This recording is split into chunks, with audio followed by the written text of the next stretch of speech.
Everyone knows that the mind is the most powerful supercomputer, but not very many people know how to use it.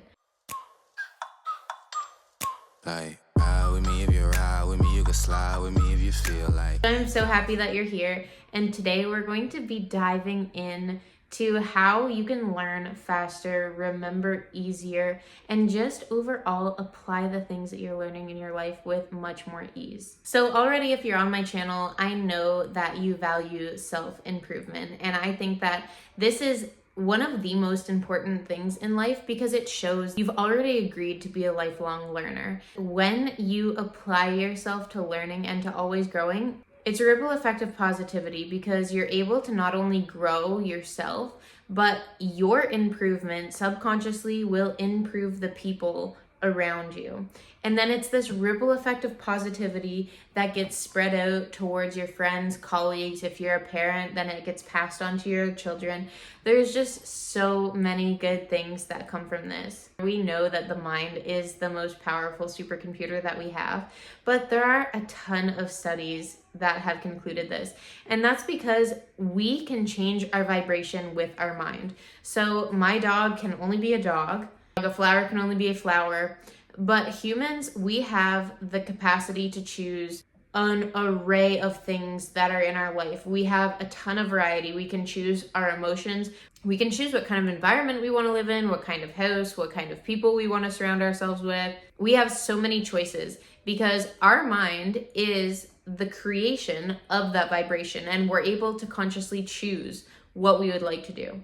If we look at any of the computers that have been created up to date, even the super high-tech AI that's coming out, and I know a lot of people think that it's like smarter than a person, but at the end of the day, I just, at this very moment, don't think that it's possible because we have a spiritual connection. So you cannot create something artificial that is like us. You know what I mean? So yeah, sure, you can create something that can learn and can think, but you can't create something that can feel and have spiritual connection. And so that really gives you an edge that a lot of people fail to take into account. With that being said, let's tap into our potential and let's get to know our mind a little bit better so that we can utilize the potential that we have stored within us. Because if we don't actually tap into it, there is no good use that can come from it. If you have something and never use it, how are you supposed to know the benefit of it? I want to teach you how to learn faster.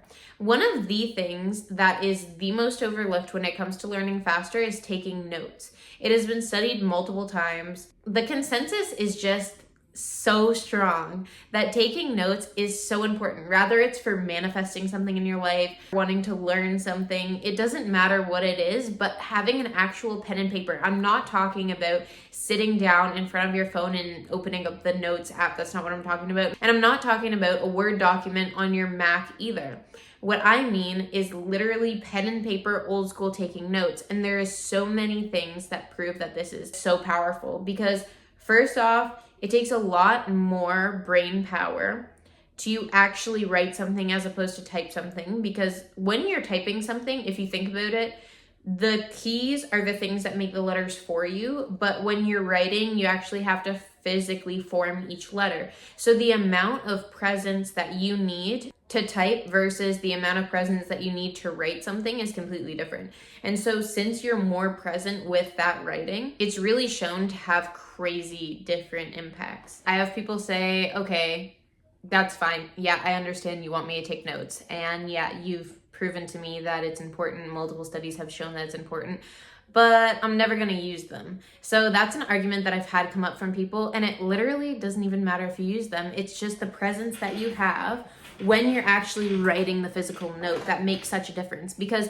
you're literally manifesting when you're writing. There's multiple ways of manifesting when you're writing. One of them is just writing your goals in the present tense. You can do affirmations, you can do scripting. But regardless, when you're actually writing those notes, depending on how you do it, there are some ways that are more powerful than others. But just like, even if you suck and you do everything wrong, just the mere fact that you're taking those notes is going to put you so many steps ahead of someone that's just sitting there and not taking notes, because you will lose over 70% of the information that is said to you if you're just sitting there and you're passively absorbing the information. Next thing I want to mention is remembering. If you learn all of these skills, if you have all of this knowledge, all of these facts, whatever the case may be, but you struggle with your memory, how good and how valuable is that to you? It isn't going to be. So you need to make sure that you are having a good, powerful memory. And a lot of this starts with self-talk. I hear so many people in the run of a week be like, oh my gosh, I just lost my train of thought. I forgot something.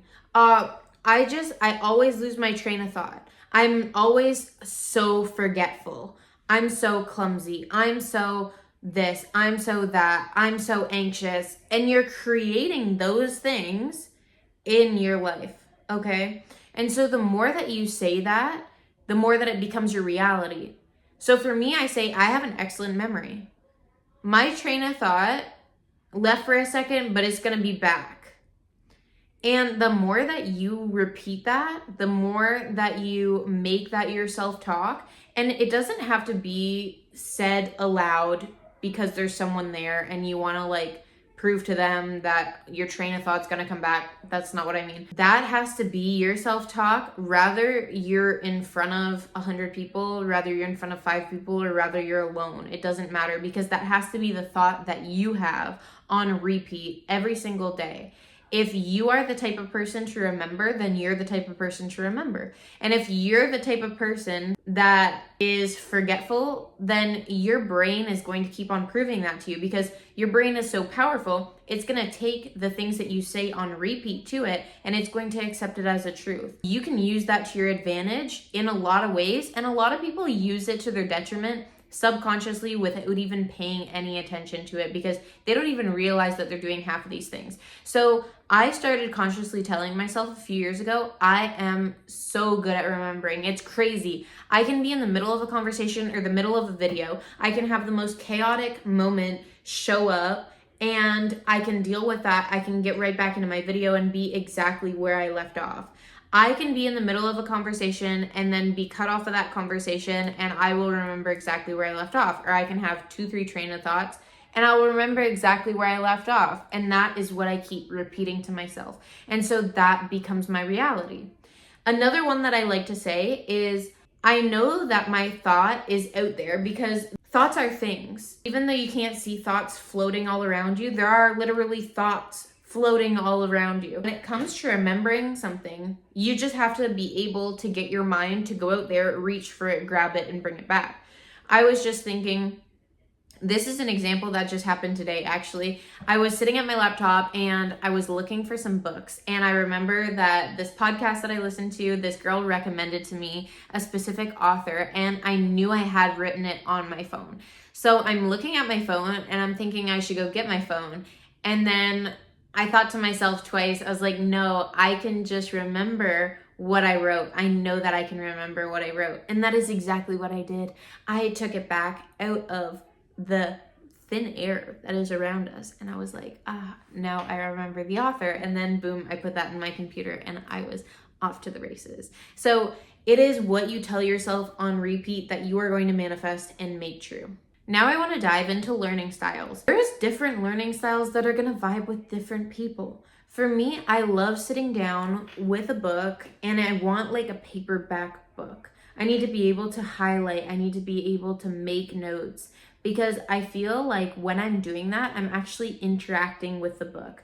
If it says, take a minute and reflect on this, well, I feel like at that point, I should take a minute and reflect on that. I shouldn't just read, take a minute and reflect on that.